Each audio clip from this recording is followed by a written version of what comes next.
দর্শক আসসালামু আলাইকুম। আমি ডাক্তার আহমেদ নাজমুল আনাম, শিশু কিশোর নবজাতক এবং শিশু হৃদরোগ বিশেষজ্ঞ। বরাবরের মতোই আপনাদের সবাইকে স্বাগতম জানাচ্ছি।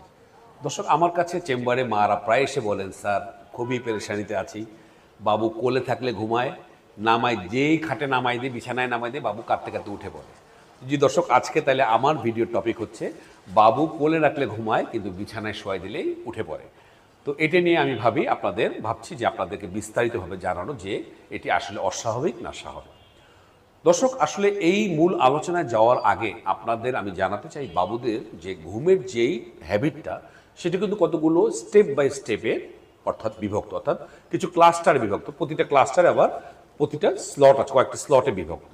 তাহলে প্রতিটা ঘুমের একটা যদি ক্লাস্টার বলি আমরা, সেটি 40 থেকে 50 মিনিটের একটা ছোট ছোট ছোট ক্লাস্টারে বিভক্ত। সারাদিনে বাবুরা যখন নবজাতক বা বাবুরা ঘুমায় তখন কতগুলো স্টেপ ক্লাস্টারে তারা ঘুমায়।